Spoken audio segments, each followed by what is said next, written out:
Une famille aux quatre coins du monde avec Camille Chai.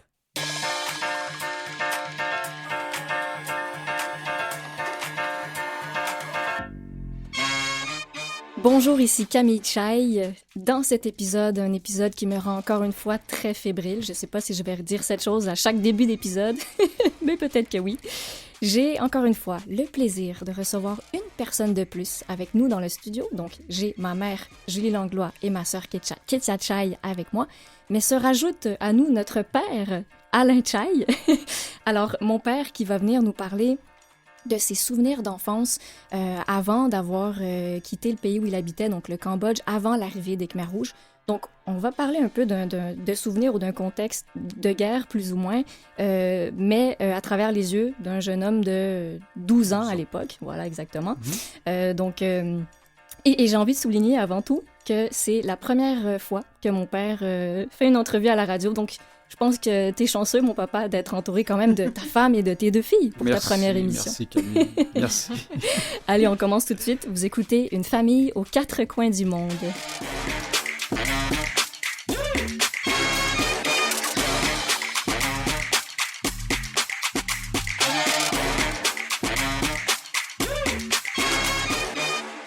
Alors, c'est un récit aujourd'hui, un récit de famille. Ketia et moi, étant les deux filles, j'espère qu'on va peut-être apprendre des choses sur ton enfance, papa, qu'on n'a jamais entendu. Je sais pas quelle surprise tu nous réserves. Je vous ai déjà tout dit. Mais... Ah oui? Adopté. Bon, on va essayer d'aller creuser un petit peu. Et je viens de le dire, c'est ta première émission, t'es pas trop stressée? Non, ça va. Ah, d'accord. OK. Et je fais un lien avec le titre de l'émission, Une famille aux quatre coins du monde. Une des choses qui explique pourquoi on est une famille aux quatre coins du monde, c'est un petit peu un lien quand même avec ton vécu à toi, papa, avant toute chose. Et même avant de sauter dans le vif du sujet, est-ce que tu peux nous dire, quel âge tu as et qu'est-ce que tu fais dans la vie? J'ai 60 ans. Tout juste? Tout juste. Je suis un jeune. Un jeune, exact. Un jeune. Soixantenaire. Qu'est-ce que je fais? Je travaille au Cambodge, dans la construction, fabrication de portes et fenêtres. C'est ce que je faisais à Montréal avant de partir. Exact. Et comme je ne suis pas très malin, je fais la même chose encore 20 ans plus tard. Voilà. Ouais. Et ce qui est incroyable pour nous, et même pour moi ici, c'est la première fois que je te reçois en studio, mais t'es là aussi, on ne savait pas en fait que tu allais venir au Québec. Non, alors j'ai pris mon billet en fait 3 jours avant de partir. Ouais. Et donc je suis arrivé à l'aéroport, il n'y avait personne donc à l'aéroport parce qu'il fallait faire la surprise. Oui, donc je ne peux pas venir te chercher. Ben non. Donc arrivé à l'aéroport, il y avait à peu près 300-400 personnes en ligne aux douanes. Bon, j'avais pas envie de faire la queue, donc je suis passé tout droit. Je me suis fait renvoyer par la douanière en bout de queue. Et en passant devant un autre poste, il y a une agente qui m'appelle et qui me dit « Monsieur, donnez-moi votre passeport. » Et je peux pas, ils m'ont refaire faire la file. Donc, elle a pris mon passeport, elle a tamponné et je suis passé sans remplir quoi que ce soit. Donc c'était bien, c'était... Donc c'est un truc que tu donnes peut-être à ceux qui nous écoutent quand ils reviennent de voyage. Ne faites pas la file pour scanner votre passeport, ça sert à rien. Ça commence bien. Ouais, c'est ça. Donc il faut peut-être écouter d'une oreille et laisser ressortir d'une autre. Bon, enfin, voilà. C'est à chacun son choix. Mais oui, donc voilà le contexte. Donc c'est pour ça qu'on t'a avec nous aujourd'hui à l'émission et qu'on s'est dit, on veut en profiter pour faire ce retour sur le début de notre histoire. En plus, ça faisait 11 ans qu'il n'était pas venu au Aussi. Québec. Oui. Aussi. Donc, oui. c'est ça. Et le temps file, donc il fallait en profiter. Voilà. Et aussi, il y a notre Charlie, notre fils, Oui. qui travaille, qui ne peut pas être avec nous. Oui, on l'aurait ramené en studio aussi si on avait pu. Exact. Mais voilà, donc c'est vraiment une histoire de famille. Donc le contexte, on vient de le dire, vous habitez au Cambodge et vous êtes au Québec en ce moment pour les vacances. Et c'est pour ça qu'on fait cette émission en famille. Alors, on va commencer, papa. En fait, on veut connaître ton histoire, on veut... peut-être que tu nous partages c'est comme si on regarde un film, nous, de savoir c'est quoi l'enfance de notre papa, à quoi ça ressemblait. En fait, on était un peu... on était 3. J'ai 2 sœurs. Donc, en fait, ma mère a rencontré mon père au Cambodge. Donc, moi, je suis né en France, mais un peu par hasard, parce que tous les étés, mes parents rentraient en France. Mhm. Et donc, jusqu'à l'âge de 12 ans, donc, on a vécu donc, à Phnom Penh. Et de 70 à 75, donc la guerre a commencé en 70. On a été évacué en 75. Mhm. Donc, on a eu la chance de ne pas vivre les 4 années jusqu'en 79 des Khmers rouges. Donc, on est rentré en France. Mais Ouais. excuse-moi, je te coupe. Faut dire que ta mère est française. Oui. Ouais. Oui, Ouais, raconte c'est pour ça, aussi un c'est peu. pour ça qu'on a été Mhm. évacués. Évacué. Donc, Paulette, ta mère, notre grand-mère, était d'origine... Française. Enfin, elle est française. Elle est... Ouais. Voilà. Et mon père est cambodgien. Donc, voilà. Donc, après, on est resté donc, en France 1 an et demi et on est parti en Afrique. Pourquoi? Pourquoi? Parce que ma mère avait trouvé, donc, elle travaillait pour le ministère de l'Éducation et avait trouvé un poste en Afrique. Donc, on est tous partis en Côte d'Ivoire. Hmm. Donc, on a vécu pendant 7 ans à Abidjan. Et après, donc, le secondaire, je devais rentrer en France. Et puis, mes parents ont dit, bah, plutôt que de rentrer en France, pourquoi tu n'irais pas faire un tour à Montréal? Et tu voulais voir la neige, tu Oui, voulais pour moi, c'était... faire de la motoneige aussi. Pourquoi, Voilà. pourquoi est-ce que nos grands-parents avaient proposé Montréal? Parce que c'était francophone. Donc, oui, c'est vrai. Oui, d'accord, ouais. Voilà. Et ils ont dit, ben, comme ça, tu pourras te trouver une Canadienne pour te trouver, te tenir au chaud. Oui, ça, Les- ça, c'est ce que tu dis, toi. C'est Oui, ça. ben, c'est Oui, ce oui. qu'ils ont dit. Ouais, c'est ce qui est arrivé, mais c'est pas ce qu'ils m'ont dit. Ah, OK. Bon. Et puis, qu'est-ce que Paulette et Chouni, qu'est-ce que nos grands-parents faisaient à l'époque quand toi, t'étais jeune? Ah, mon père était ingénieur chimiste et ma mère était professeure de français. Bien. Donc, voilà. Et là, si on parle vraiment, moi, je veux essayer de revivre. C'est un peu, je sais pas s'il y a d'autres enfants qui pensent à ça. Si on pouvait revoir, assister à l'enfance de nos propres parents, voyager dans le temps, j'ai envie que tu essaies de nous partager ça aujourd'hui. Par exemple, on se demande, bon, tu étais petit, tu nous as dit que jusqu'à l'âge de 12 ans, tu as vécu Mhm. au Cambodge. À quoi ressemblait ton enfance là-bas, avant de quitter le Cambodge à cause de la guerre qui allait commencer? Ah, bah, c'était un peu... on a eu la chance de vivre une vie un peu idéale parce qu'à l'époque, au Cambodge, tout le monde parlait français. C'était un ancien protectorat français. Donc, moi, j'étais au lycée. Mhm. Donc, on avait... bon, il faut le dire, on avait une vie un peu d'enfant gâté. Ouais, ok. Donc, c'était école la semaine, sport tous les soirs, week-end à la plage. Donc, c'était très De la triste. belle vie. Ouais, très triste, oui. Très, On très imagine. triste. Le Cambodge aussi était moins peuplé qu'en ce moment. C'était moins fou aussi, non? La vie était plus Ah, facile. le rythme c'était pas le même rythme que maintenant, mais maintenant c'est très bien aussi. Mhm. Mhm. Et donc après tous les étés, on se retrouvait donc dans le sud de la France chez mes grands-parents, Mhm. Du côté de du ta côté de ma mère. Ouais. Et après ça, quand j'ai quitté mes parents qui étaient en Afrique, donc je me suis retrouvé à Montréal. Mhm. Et de là, après ça, il y a 3 singes qui sont arrivés, 2 femelles et un mâle. Et donc, après ça, tous les ans, enfin tous les 2 ans, on allait en France voir les grands-parents. Oui, exact. Nous, ça fait partie de notre Donc, enfance à ça nous. fait partie de votre enfance, Ouais, oui, d'avoir commencé à à voyager. voyager. Ensuite, comme j'avais mes sœurs qui étaient à La Réunion, on allait aussi à La Réunion. Mhm. Donc voilà, on a fait travailler les compagnies aériennes un petit peu. Ouais. C'est ça. Puis Et- c'est ce qu'on continue toujours de Et on faire continue de aujourd'hui. faire ça aujourd'hui parce Eh que oui. bon, vous venez à Phnom Penh et nous, on vient ici. Oui, puis d'ailleurs, on va pouvoir en parler certainement dans le prochain épisode, parce qu'on a vécu un énorme déménagement, mais on se garde ce sujet pour après. Je te ramène encore à ton enfance, papa, Mhm. à savoir, ce temps qui était l'avant-guerre. Il y a quand même des choses que tu nous racontais quand on était petit qui, nous, ont été marquantes. Alors, j'ai envie de savoir, est-ce que pour toi, c'était marquant? Parce que, en fait, c'est quoi une période d'avant-guerre? Vous êtes parti juste avant que la guerre éclate? Non, en Mais- fait, on n'est pas parti. On est parti. La guerre a duré de 70 à 79. On est parti en 75. Donc, Donc, on a vécu 5 ans. mhm. En fait, en 75, les Khmers rouges ont pris. C'est là qu'ils ont pris la possession de la capitale. Il ne restait plus que la capitale. Ils occupaient tout le reste. Puis c'était qui, Du en fait, pays. les Khmers rouges?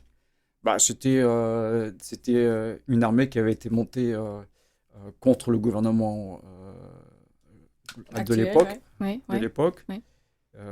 En fait, et donc ça avait été, c'est une armée qui avait été financée enfin, par les Chinois et qui se battait contre un gouvernement, une armée gouvernementale qui était financée par les Américains. Et donc à cause de la guerre du Vietnam, du Nord et du Sud, donc le Cambodge est rentré en guerre à cause de ça. Mhm. Et donc nous, on habitait avant 70 dans des plantations, parce que mon père travaillait dans une plantation d'EVA. OK, l'EVA, c'est Ça servait c'est un arbre qui fait du caoutchouc. du caoutchouc. Mhm.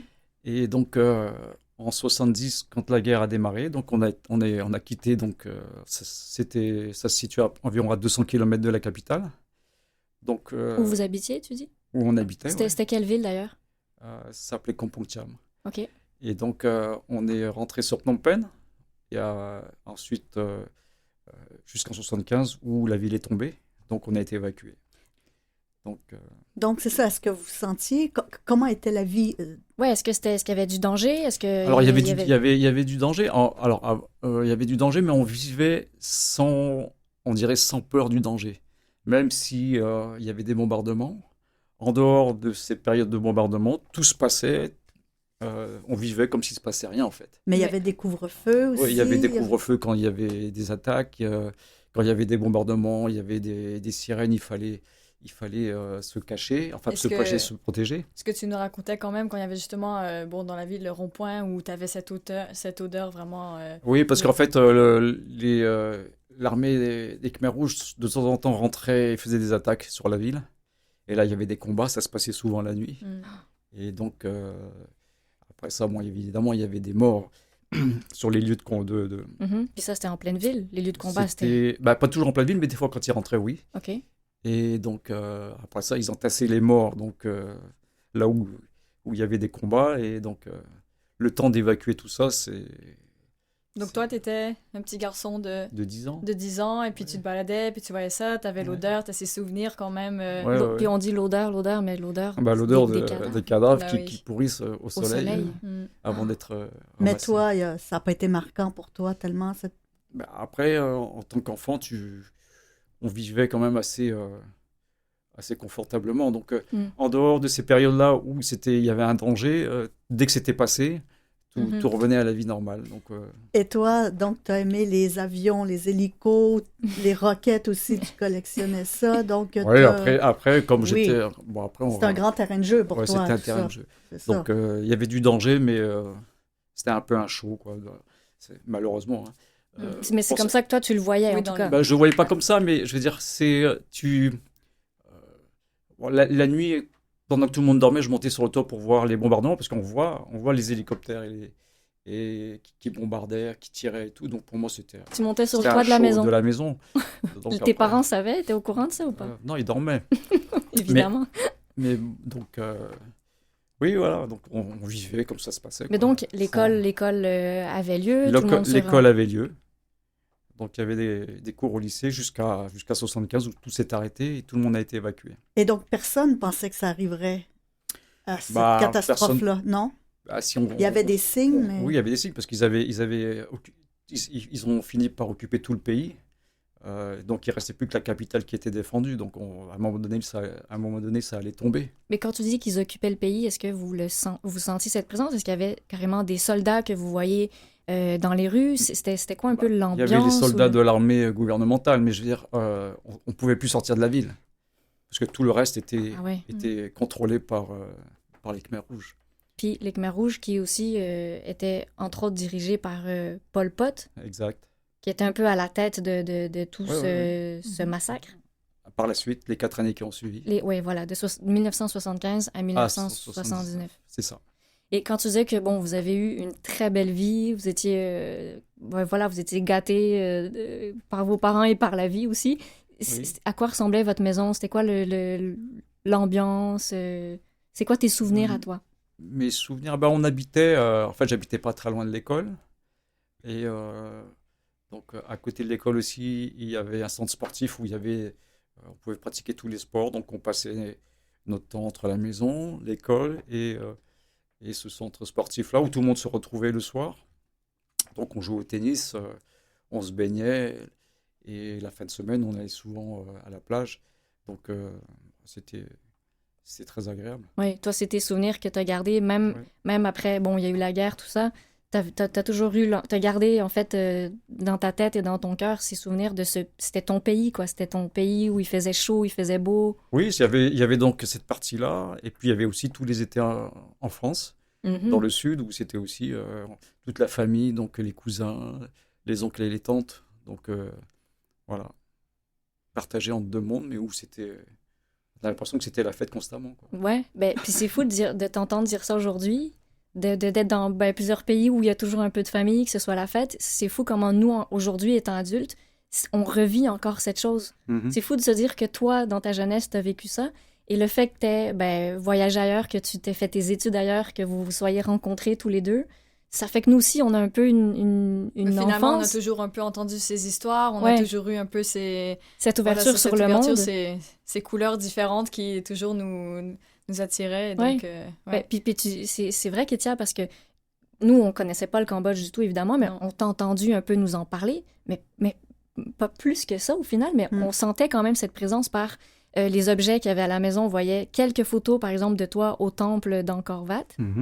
Pour nous, c'était quand même... On se disait, c'est où cet endroit qui a l'air mystérieux? Oui, finalement, c'est nos racines, mais on n'a jamais vraiment eu de contact direct avec nos racines. Non, avant longtemps. Parce que aussi, papa nous a jamais parlé en khmer. Alors que votre grand-père... Alors que notre grand-père, bien sûr, était cambodgien. Donc, c'est un côté notre identité qu'on connaissait pas. Donc, je pense que le jour où on nous a proposé de quitter le Canada, on s'est dit, mais oui. Oui, c'est surtout toi qui avais poussé, mais on pourra en parler un peu plus tard. On garde ce sujet pour tout à l'heure, mais... Et on parle de la langue, donc c'était sous un ancien protectorat français, donc vous parlez français cambodgien. Toi, quand tu étais jeune, tu parlais le cambodgien ou tu n'avais même pas besoin? Non, je parlais très peu cambodgien parce que tout le monde parlait français, et mon père me parlait en français, donc il ne m'a jamais parlé en khmer, donc je ne maîtrisais pas du tout la langue, et quand on est revenu en 2009, il a fallu prendre des cours pour apprendre une langue.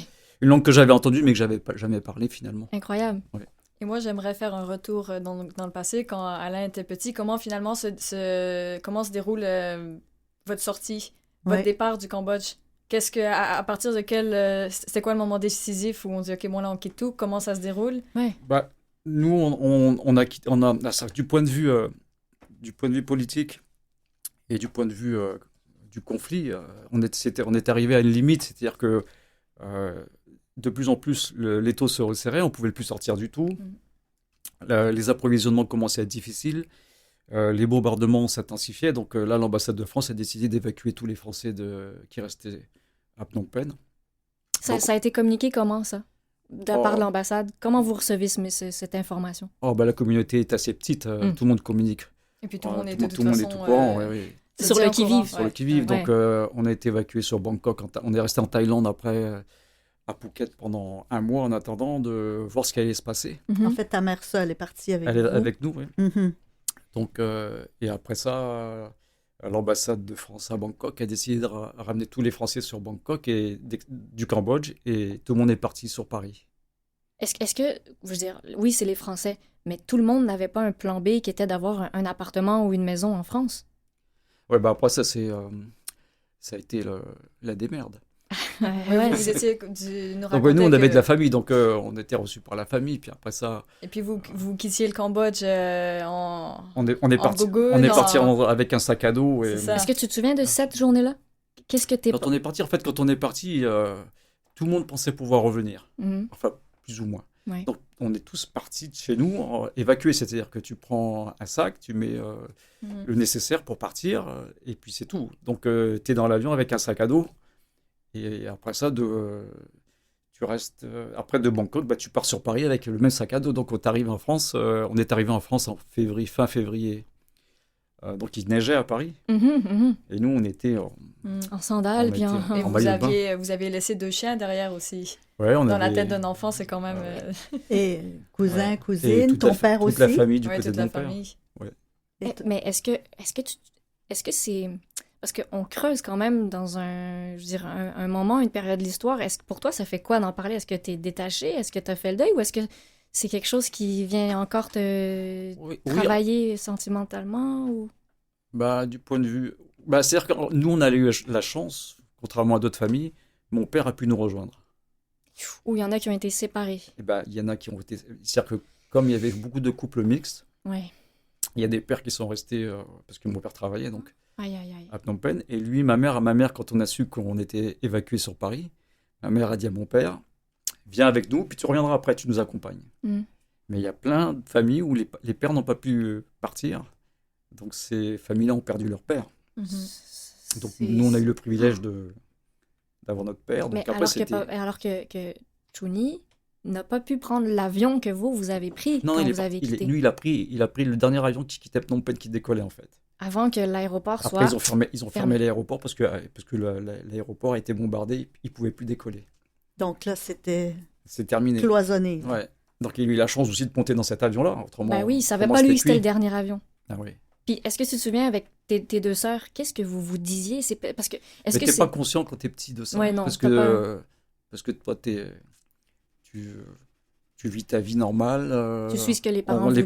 Les parents, voilà. Et puis quand tu es un enfant, même si tu pars d'un pays en guerre, tu ne dis pas mais mon père ou mes parents, où il va y avoir des morts, où tu ne reverras plus personne. Tu ne le sais pas tant que ça n'arrive pas. Donc par la suite, quand on est arrivé en France, donc, on s'est retrouvés à Toulon, donc dans le sud, parce que mes parents avaient un appartement là. Donc et puis à partir de là, ma mère est repartie dans les camps de Thaïlande après pour voir si la famille a pu sortir. Combien de temps après?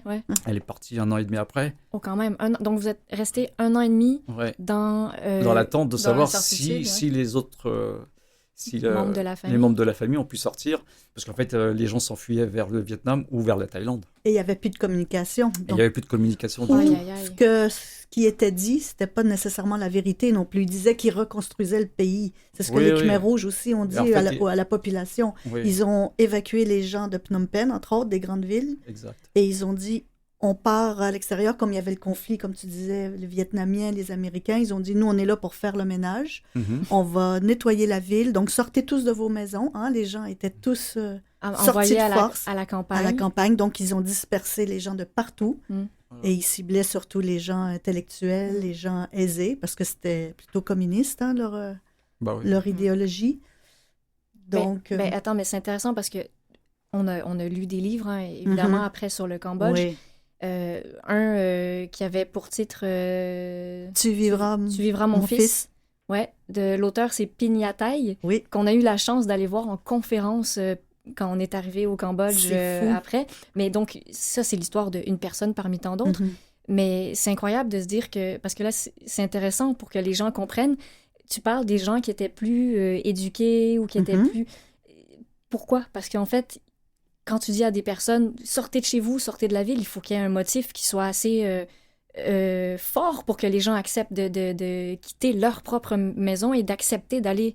Ah, mais ils n'ont pas accepté, on les a forcés. OK, voilà. Donc, c'était quand même un climat... C'était un climat de terreur. Donc, rapidement, les gens disaient, en une fraction de seconde... Ils ont été obligés de quitter leur maison, tout ce qu'ils avaient. Donc, ils partaient de chez eux avec quoi? Ils prenaient leurs effets les plus précieux. Voilà, et donc... Et en fait, le but de ça, c'était le génocide. Donc, les gens sortent de la maison, remplissent le sac au maximum, puis finalement, forcés à marcher des heures et des heures pour se rendre au milieu de nulle part, les gens se départissaient de leur sac parce que finalement, ils commençaient à se rendre compte que ça sert à rien de ramener leur richesse, quoi que ce soit. C'est fini, ça sert à rien d'avoir ce fardeau. Puis les soldats aussi volaient un peu ces objets de valeur, non? Oui, oui. Donc, tout était planifié pour disperser aux quatre coins du pays. Tout le monde. C'est ça. Donc, ça a été une mise en scène. Oui. C'était programmé par les Khmers rouges. Donc, c'est sûr que pour ton père, par rapport à toi, lui, il perdait une partie de sa famille, ses frères, ses sœurs. Alors, pour lui, ça a été beaucoup plus difficile. Oui. Parce que lui, il attendait constamment des nouvelles pour savoir est-ce qu'ils ont pu sortir ou pas. Ben oui, bien sûr. Pour lui, c'était dur. Tu te souviens quand donc vous êtes arrivé à Toulon, vous étiez dans un appartement, tu as des souvenirs de tes parents, de ton père qui vivait ces moments difficiles? Oui, je le voyais parce qu'il ne dormait pas beaucoup. Il veillait tard. Il me semble que tu me disais que toi, tu dormais dans le salon. Oui, et puis donc je voyais qu'il ne dormait pas. Donc, Et puis même encore aujourd'hui, donc voilà, de cette génération, t'en as beaucoup qui sont à l'étranger, en France notamment, et puis quand on leur en parle, ils disent, est-ce que vous voulez pas retourner au pays? Puis pour eux, c'est trop déchirant, puis ils se disent non, c'est un chapitre terminé, c'est un chapitre clos, on veut pas... Et c'est devenu aussi un peu tabou, hein, les gens, tu sais, comme ton père en parlait pas trop, c'est sûr que t'as le choc, t'es marqué, c'est traumatisant, mais c'est comme si vous, votre génération, les parents n'ont pas trop parlé, vous voulaient pas trop parler de ce sujet-là. Ça c'était tabou surtout au Cambodge.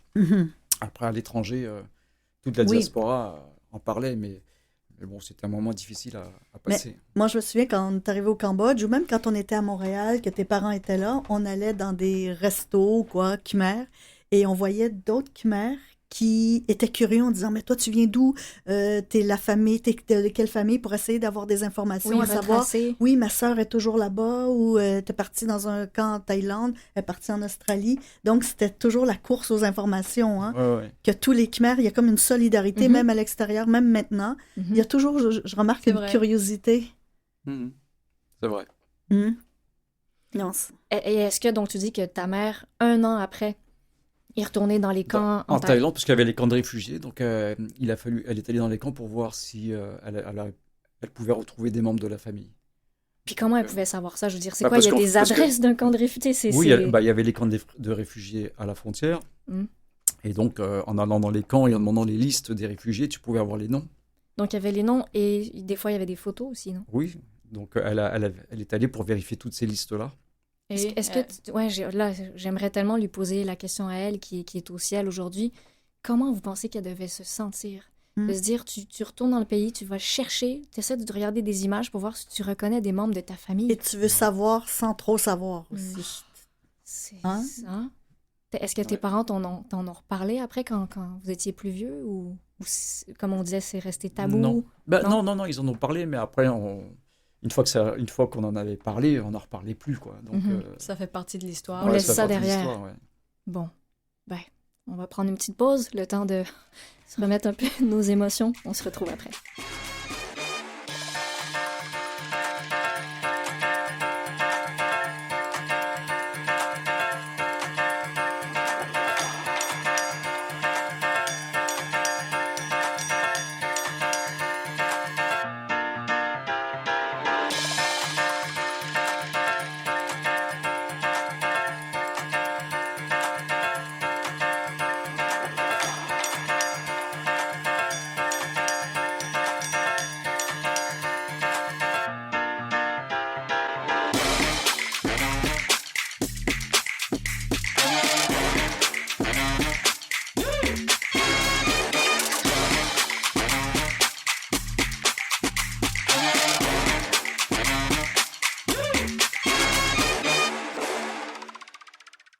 Vous écoutez Une famille aux 4 coins du monde avec Camille Chai.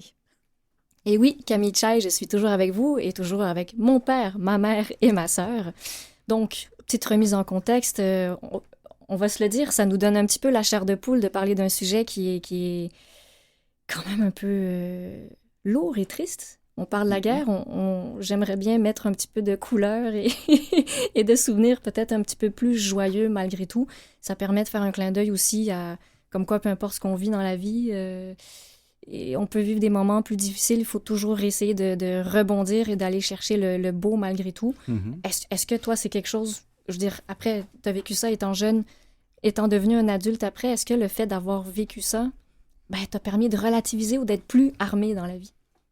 Ouais, je pense que ça fait partie de la personnalité après. Après, c'est inconscient. Mais bon, après, ça forge un peu quand même, je pense. Et tu es obligé de t'adapter aussi, hein? Après, ouais, je pense que là, on a une faculté d'adaptation qui est peut-être plus aiguisée grâce à ça, finalement. Pas à cause de ça, mais grâce à ça. Ouais. Et puis après, après, on a eu la chance de partir en Côte d'Ivoire où c'était aussi une adolescence de rêve. Après,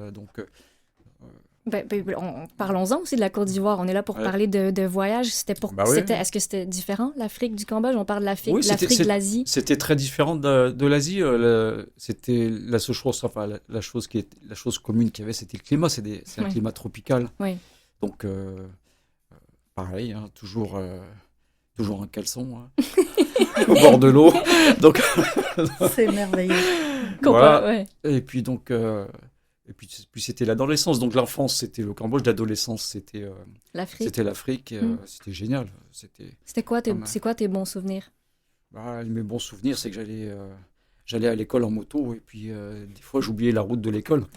C'est quand tu y allais, oui. Donc, Tout à l'heure, tu me dis c'est conscient et conscient. Là, c'était très conscient. Là, c'était conscient. Ouais, bon, on oublie, mais c'est conscient.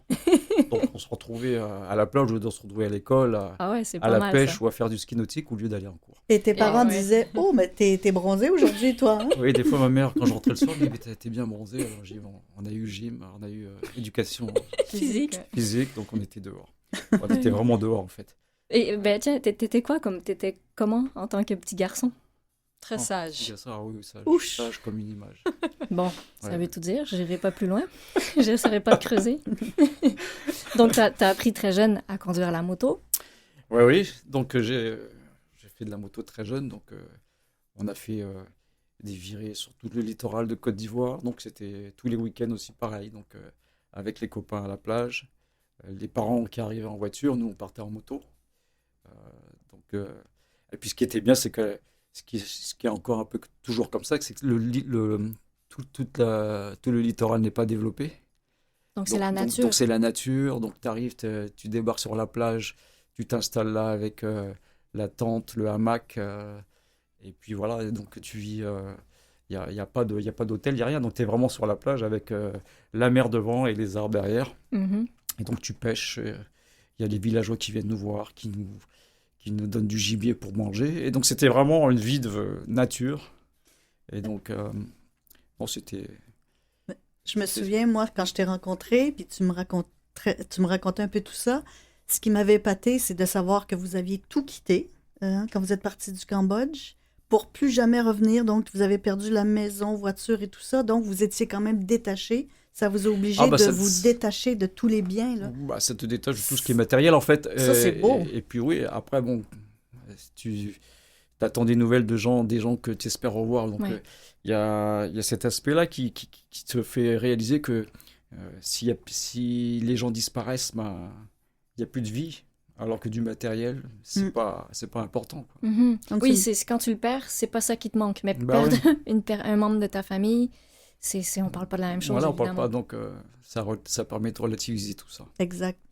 En Afrique, c'était quoi les plats? Qu'est-ce que t'aimais manger? Les plats, en Afrique, c'est très varié, mais nous, ce qu'on faisait, c'est que, comme on était en bord de mer, il y avait beaucoup de poissons, langoustes, et puis on pêchait nous-mêmes. On pêchait la langouste. Donc, on sortait de l'eau avec la langouste et on faisait de barbecue après sur la plage avec les copains. Donc, c'était Rien de plus frais. c'était super. Et moi, oui. oui, je te coupe. J'aimerais que tu nous racontes aussi dans la cour d'école, toi, comment... tu sais, quand il y avait les bagarres dans les cours d'école et toi, c'était quoi l'approche de tes camarades face à toi? Ah oui. Bon, évidemment, moi, je faisais toujours 20 cm de moins que tout le monde parce que... mais par contre, il m'embêtait pas trop parce que je me suis dit, comme j'avais l'air asiatique, il disait celui-là, on sait pas ce qu'il va nous faire, donc Il se méfiait de il toi? se méfiait un petit peu, mais bon, il me donnait une claque, je m'envolais quand même parce que ils faisaient tous, ils étaient tous Mais beaucoup plus costauds que moi. Ton surnom, c'était Bruce Lee. Hein? Oui. Ok, quand même. Donc je me suis pas trop fatigué, ils se battaient et puis moi je regardais. Donc, Mais c'est bien parce que tu as eu plein de vie. Comme tu dis, toi, tu as eu la chance d'avoir plein de vie, que ce soit en vacances en France ou quand vous êtes rentré du Cambodge. Ouais. Tu as eu une vie en Europe. Tu es venu ici, tu as vécu au Cambodge. Donc, Sur plusieurs continents, finalement. c'est pour ça qu'en fait, notre désir aussi, c'était de vous offrir à vous. Puis c'était la suite logique de dire, Ouais, le de vous monde faire- monde est vaste, il faut... Ouais, il faut bouger, il faut regarder, il faut voir ce qui se passe ailleurs. Ben, c'est ce que vous nous avez toujours dit, nous, depuis qu'on est petits, de Ouais. rester alerte, d'observer, d'être conscient de ce qui se passe autour de nous. D'être curieux. Ouais. Ah, c'est pour ça qu'à un moment donné, on s'est retrouvés sur FaceTime. Toi, tu étais à Londres, toi à Montréal, Charlie était à Melbourne et nous, on était à Phnom Penh, donc c'était rigolo. Famille éclatée. Ouais. Et Ouais. quand ils sont revenus, donc, quand vous êtes revenus au Cambodge en 95, bon, vous étiez tout petit, hein, moi j'étais restée avec vous. Donc toi, en 95, t'avais à peu près... 35 ans, 30 non, 30, ouais, 30 et quelques. 32. 32. T'as décidé de retourner au Cambodge. Non, mais je n'ai pas essayé de retourner au Cambodge, c'est-à-dire que j'avais décidé, ça faisait longtemps que je voulais retourner, Pas pour m'installer, mais pour revoir un peu tout ça. Bah oui. Et donc, au niveau politique, c'était plus stable. Et puis donc, avec mes parents, on a décidé d'y aller pour un mois. Donc, je suis retourné en 95 pour un mois. Et donc, on a retrouvé un peu les maisons où on habitait. Ah ouais? Et ça ressemble à quoi? Est-ce que vous avez retrouvé ce que vous avez laissé ou c'était vous Oui, étiez on a étonné? retrouvé à l'époque exactement ce qu'on avait laissé. Dans quel état? Dans un état assez... c'était bien entretenu parce qu'en fait, les gens qui habitaient là, la ville a été repeuplée après. Les gens sont revenus en ville, donc la ville a été pas rénovée, mais les gens ont commencé Elle a commencé à revivre. Mais vous... Ouais. Pardon, vous aviez plus le droit, votre maison vous appartenait non, plus. Non, Tout a été détruit aussi, je pense, au niveau des papiers. Alors, ce qu'ils ont tout fait, ça. c'est qu'ils ont détruit le cadastre. Donc, après, tu pouvais... Tous ceux qui étaient partis, ou même tous ceux qui étaient là, il n'y avait plus de titre de propriété. Donc, on repart à zéro. Donc, on repart à zéro. Ta maison n'est plus ta maison, c'est la maison de... celui qui l'habite. Ouais, tu vas cogner, puis... mais tu l'as fait, ça? Alors, oui. on a cogné, on a dit, est-ce qu'on pourrait visiter la maison? Ils étaient un peu méfiants, ils disent, on habitait là il y a 20 ans, est-ce qu'on pourrait revoir les lieux? Oh là là. Donc, ils ont ouvert la porte. Puis comment ça s'est passé? Tu as l'impression de revenir dans une autre vie. Tu retrouves le même Tu plancher. retrouves le même décor. Ça t'a fait quoi? C'était émouvant, mais en même temps, j'étais avec mes parents, donc tu vois, j'étais accompagné, la curiosité, puis un peu la joie de revoir ça aussi, parce qu'on avait passé des bons moments là. Oui. Donc, ça, c'était dans la maison à Phnom Penh, en ville. Ouais. Vous êtes allé revoir votre maison aussi quand vous étiez donc à Ouais, Kampong en Cham, plantation, à la campagne. Vous Ouais. avez revu cette maison-là aussi? Alors, on l'a revue, mais par contre, elle n'avait pas été entretenue, donc elle était en ruine. Avec des arbres carrément qui dedans, poussaient mais dedans? bon, on a retrouvé le lieu, on a retrouvé les restes. Non, c'était... on a retrouvé tout ça, on a refait le parcours un peu du... Vous n'avez pas retrouvé de membres de la famille ou quoi? Non, on n'a pas retrouvé de membres de la famille. Par contre, quand vous êtes arrivé En 2009, on ouais. est retourné. Et donc, on était à 200 km à peu près en pleine campagne. Et on s'est arrêté pour faire le plein. Oui, je me souviens. Ben oui. En fait, moi, j'étais avec des amis. On faisait justement un trek en moto. Ouais. Et je savais que j'étais dans la ville là où tu avais grandi. Comme tu dis, on s'est arrêté pour mettre de l'essence, pour manger quelque chose dans un petit resto du coin. Et là, il y a un vieux bonhomme qui entend parler français. oui, voilà. Donc, il vient nous demander... Oh, puis lui, il parlait pas parfaitement français, mais le français, il lui en restait un peu. Oui. Il dit, comment... Puis nous, on lui a demandé, mais vous, pourquoi vous parlez français? Et là, il m'a dit, moi, dans le temps, il dit, c'était une colonie française, mais il dit, je parle un peu français parce qu'il dit, je travaillais à l'époque pour une famille de Français. Et là, moi, j'allume. Et j'ose, en fait, je me dis, je vais poser la question. Comme je savais qu'on était dans le village où tu as grandi, j'ai dit, c'était quoi votre travail? Puis il dit, j'étais chauffeur pour une famille de Français. Et je dis, c'était pas la famille Chai par hasard? Il me regarde. Il dit, comment tu peux savoir ça? Là, moi, je vais dire, les bras me sont tombés. Parce que je ne peux pas le croire. Le bras me tombé. Et j'ai dit, vous savez quoi? J'ai dit, le petit garçon, là, c'est mon papa. Aïe, aïe, aïe. Et il me prend dans ses bras. Et puis moi aussi, je me disais, waouh, moi j'étais avec des amis, j'avais hâte de rentrer à la maison pour te le raconter. Ah ouais. Donc le monde est petit. Oui. Et je me souviens plus d'autres anecdotes, mais il y a beaucoup de choses comme ça qui se sont produites au Cambodge. On a fait des rencontres avec des gens, puis... Oui, finalement, tu te rends compte que tu les connais, mais que... Exact. T'as un lien avec quelqu'un. Ouais, le monde est petit. Hein. C'est quoi, papa, tes plus beaux souvenirs du Cambodge? Les plus beaux souvenirs du Cambodge, c'est difficile à dire dans le sens où il y a beaucoup de beaux souvenirs. Donc... Un moment en particulier, une image qui te reste ou une sensation? Ce qui était agréable, c'était tous les week-ends, on était dans l'eau. Soit on faisait du ski nautique sur le fleuve, soit on allait à la mer, on allait à la pêche. Donc c'est vraiment le lien avec la proximité avec la nature, ouais. Puis l'eau surtout. Ouais. C'est pas étonnant qu'on aime bien la mer et l'eau aussi. Hein? Ouais. Et au niveau des animaux de compagnie que vous aviez? Ah oui, parce que Je me oui, souviens oui, de c'est vrai. certaines anecdotes. Bon, vous aviez donc des chiens, des teckels. Oui, on avait des teckels, des bergers allemands et des serpents aussi. Et le petit serpent avec ton grand-père. Ah oui, c'est parce que mon Elle essaie de te grand-père, tirer les verres du mon nez. grand-père Oui. n'aimait pas, avait peur des serpents. Tiens, OK. Et donc j'allais me balader avec lui dans sa voiture le week-end et j'avais acheté un petit serpent vert en caoutchouc et je l'avais mis dans la voiture. Donc lui, il n'avait pas vu quand il est rentré. Et puis tout d'un coup, je lui dis, il y a un serpent dans la voiture. Et là, il baisse les yeux, il voit le serpent. Il a pilé, il a sauté de la voiture. Vous aviez pas aussi un petit ours? Est-ce que... Oui. Hein? Oui. Petit ours. Ouais, C'est quoi il y avait cette des histoire? ours, Oui, il y avait hein? des ours. Ours Oui, sauvages. des Ouais. ours Oui. sauvages, mais qui sont Bruns. pas très, ils sont pas très hauts. Wow. Ils font à peu près Hmm. 50 cm Et dans la plantation aussi, dans la plantation. Ouais, t'attrapais aussi des chats sauvages, non? Ou je me sais pas Ouais, il y c'était avait quoi. des chats Ouais. sauvages aussi. Ouais. Aussi les papillons que tu t'attrapes avec ton père. Et, ouais, c'est Ouais. vrai que nous, on... Et c'est ça, il y a beaucoup d'animaux qui sont disparus suite à tout ça, parce que tout a été bombardé. Il y Ouais, avec avait- la guerre, ils ont Oui. Il y avait décimé quoi pas comme mal. animaux? Oh, il y avait tigres, panthères, éléphants. il y avait des éléphants. Donc ça a été un peu décimé tout ça. Donc bon, maintenant ils essaient de reconstituer un peu tout ça Oui. et de faire des réserves. Voilà.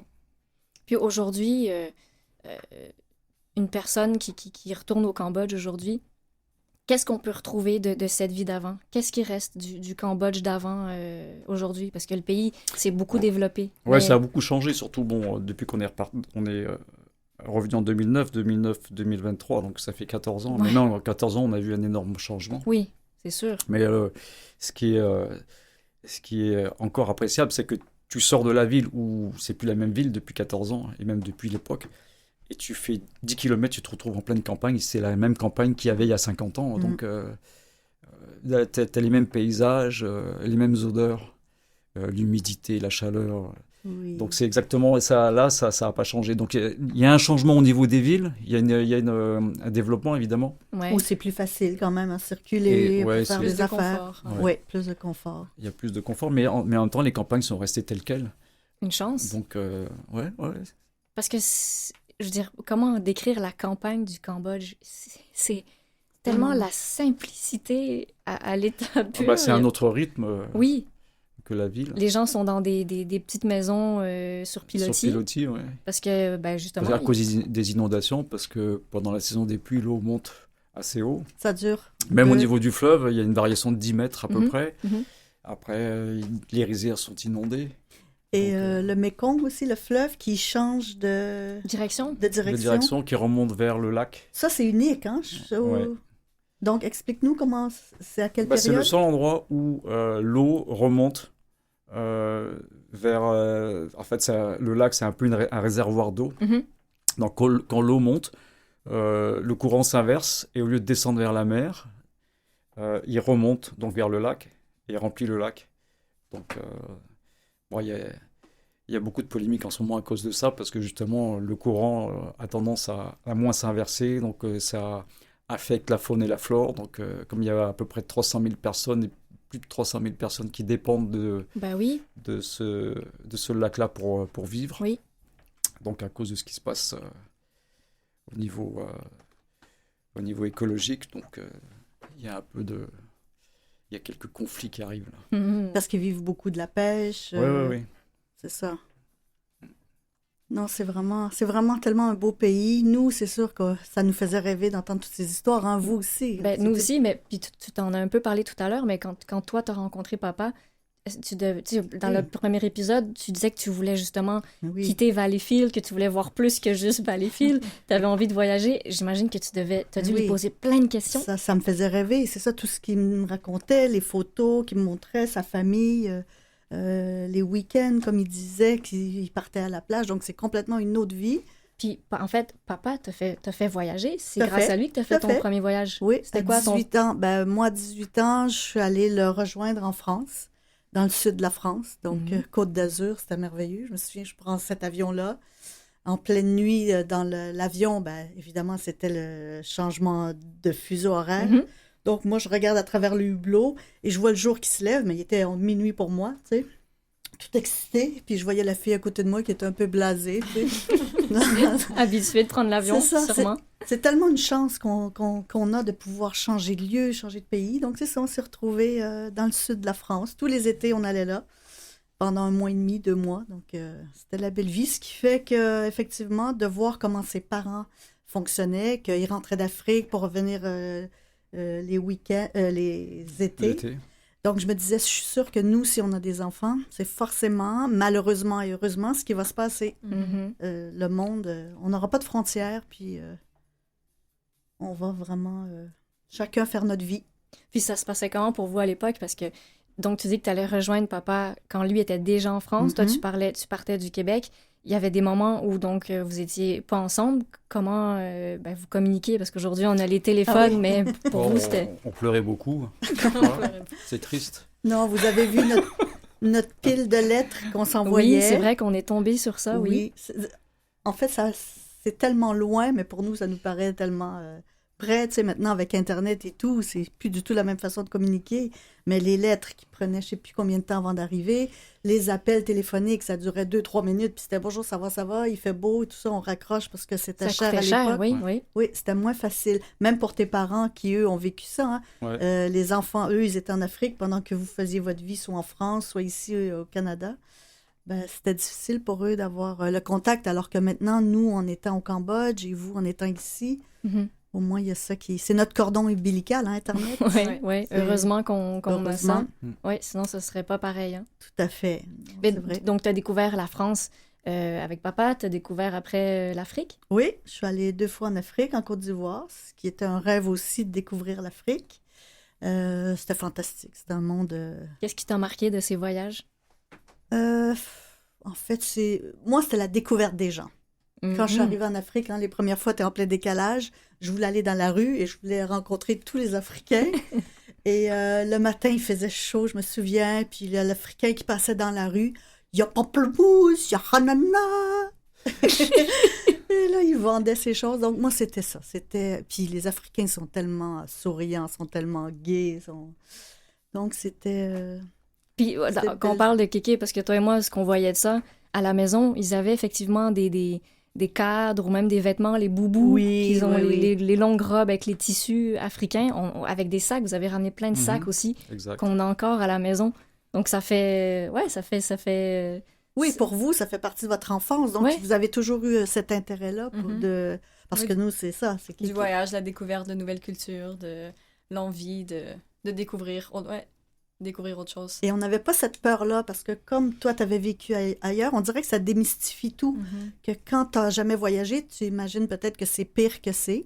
Oui, toujours. Que l'inconnu fait peur, mais nous... En fait, on n'avait pas peur, on avait plus soif de partir et de découvrir et de vivre quelque chose de nouveau. Oui. Est-ce que, papa, tu retournerais en Afrique aujourd'hui? Ah oui, avec plaisir. Ah oui. Peut-être que c'est un voyage qu'on pourrait se faire ensemble en famille un jour. Jamais on s'est parlé de ça. Jamais on a mis la possibilité de faire ça. De retourner. Tu nous amènerais où? À Abidjan. Ouais, ok. Et puis ça ressemble à quoi, Abidjan? Est-ce que c'est une grande ville? Abidjan, oui, c'est la capitale de Côte d'Ivoire. Il y a Yamoussoukro aussi, mais c'est la capitale, c'est la ville la plus peuplée. C'est en bord de mer. Il y a les lagunes, sur tout le littoral de Côte d'Ivoire, donc c'est magnifique. Les paysages sont magnifiques. Les Africains ils aiment faire la fête. Moi, je me rappelle, on était à l'école. On était en général 3, 4, 5 Français sur une classe de 30. On passait notre temps à rigoler parce qu'ils ont une façon de... Ils ont la joie de vivre. Ils ont la joie de vivre, le sens du rythme, tout. Donc, je veux dire, c'est... Et ce qui est très drôle, quand tu es arrivé la semaine dernière... C'est ce que j'allais dire. Je voulais dire, on va terminer cette émission sur cette anecdote. Ok, alors j'arrive, je rentre dans le bus qui fait Dorval, centre-ville. Ouais. Et donc, il y a un Africain qui vient s'asseoir à côté de moi dans le bus. Et là, je lui dis, tu viens d'où? Il me dit, je viens de Côte d'Ivoire. Alors, je lui dis, Anisogoma, ça veut dire bonjour en Djoula. Enfin, c'est un dialecte africain. Là, il me dit comment vous connaissez ça? Pourquoi tu me dis ça, toi? Pourquoi T'as tu pas me une dis, tête ouais, d'Africain? Bah oui. Donc, il dit, écoute, j'ai habité en Côte d'Ivoire quand j'étais jeune. Et là, il me dit, je dis, toi, il me dit, je viens d'arriver, c'est la première fois que j'arrive au Québec. Et je viens pour étudier. Et je dis, t'es en train de faire ce que j'ai fait il y a 40 ans. Oh là là là là là là. Et lui, Donc, il avait plein de sacs, tu disais. Voilà, donc on est arrivé à la gare centrale. Et donc là, il avait à peu près 100 kilos de bagages sur lui. Donc alors, c'était drôle parce que... Tu comprenais ce qui... Ouais, je revivais ce que j'ai vécu il y a 40 ans. Donc, Puis il avait besoin de ton aide un peu, ou oui, ça t'a fait il m'a plaisir demandé de garder ses bagages pendant le temps qu'il allait chercher une carte SIM pour appeler ses amis. Donc, voilà. Et il partait où, lui? Lui, il rentrait à l'UQAM. Ouais, pour Donc faire il rentrait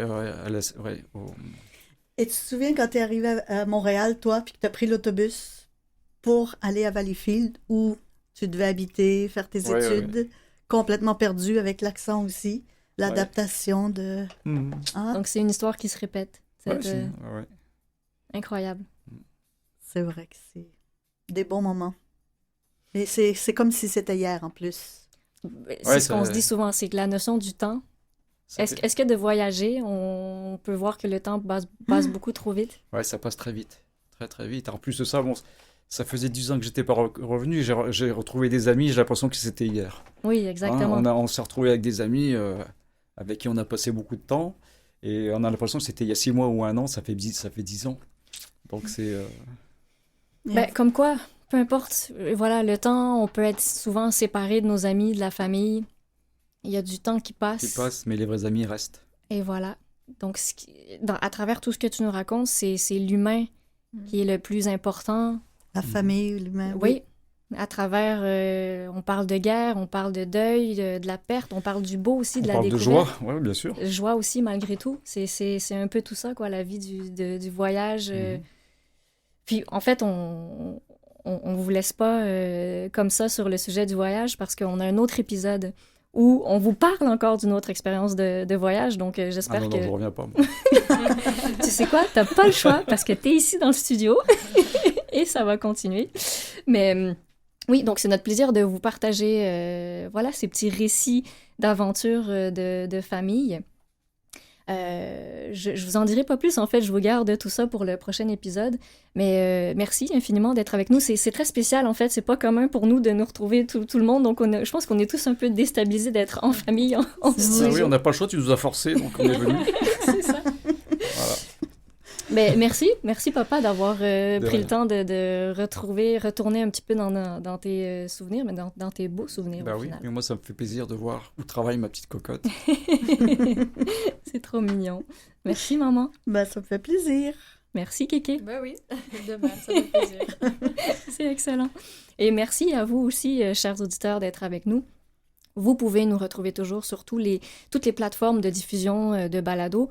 Merci, je n'oublie jamais Mathieu Tessier qui est à la mise en onde, qui nous fait rire, qu'on adore, qui est hyper sympathique. C'est vraiment un plaisir de travailler ensemble. Donc, je vous dis, soyez au rendez-vous pour le prochain épisode parce qu'on n'a pas fini de vous faire voyager. On continue, donc bouclez votre ceinture. À bientôt tout le monde. On s'en va sur la rive sud.